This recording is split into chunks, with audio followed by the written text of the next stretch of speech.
Okay, so Wedding Crasher's due for a trim. And if I were to trim him, I wouldn't be able to run him on Saturday. And I kind of knew that even last week when I was looking at his feet and thinking, oh, it's time, buddy, but let's get you through one more Saturday and then we'll cut these feet off.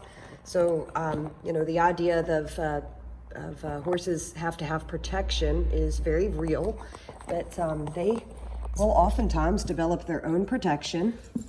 So here we go, barefooted.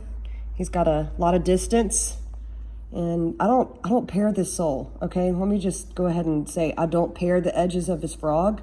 I don't pair his bars. He's always had a weak heel and weak bars.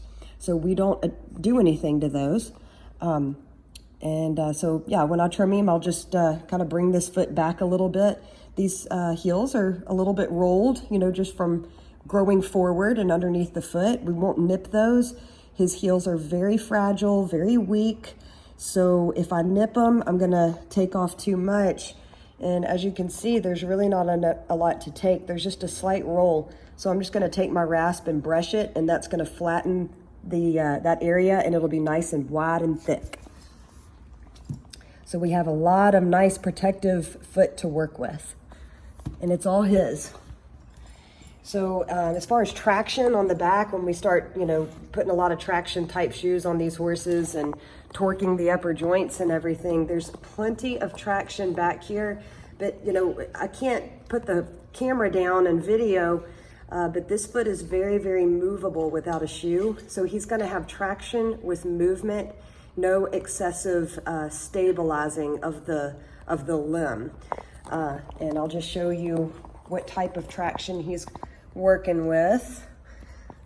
Come on, buddy, you're doing good. And here we go. So, you know, he's gonna have some grip throughout here. And then of course, you know, the bottom of the foot is kind of, you know, has some friction. So it's gonna be able to engage with the ground really nicely. And this squishy frog, it's gonna be kind of like a little extra traction device. Again, without excessive torque traction, but this frog is like rubbery and it's gonna grab the ground as well. I feel like this foot is a whole lot healthier for me to go do a turning speed event on than a rim. Again, you can see these heels are overgrown. They're a little bit rolled, and all I'm gonna do is take that rasp and just kind of expose the whole width of that heel wall. You know what I mean?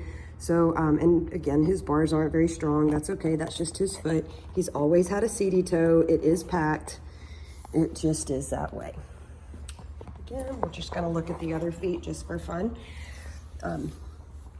Here we go. Nice barefoot to go run barrels on this weekend. Just take a look at this one. Come on, good boy. Thanks, buddy. All righty. So there you have it. There's his barefoot. He's got a little chipping, but he's pretty due. You know, just, you know, some natural everything going on.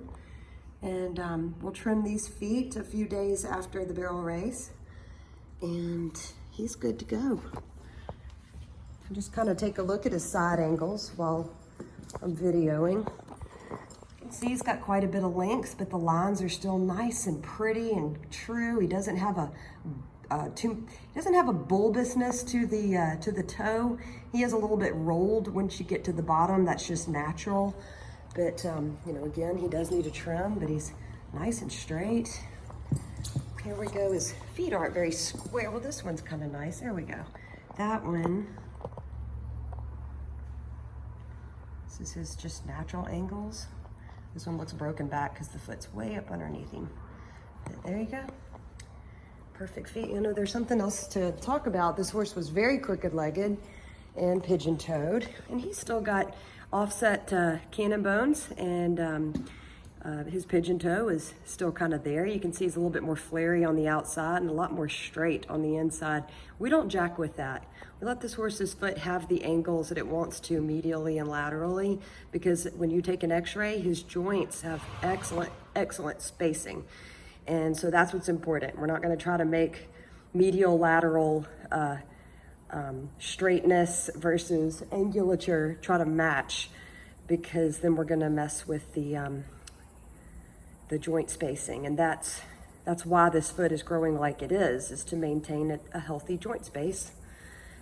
So you can kind of see, it's hard to see how offset he is at the knee, because this splint that he started growing as a youngster is really thick. It's about the width of my finger, and it starts here and it goes all the way up to the top of the cannon bone. This one is I don't know if you can tell, it's two big lumps on top of one big lump. So really it makes him look pretty straight-legged, but he's very offset.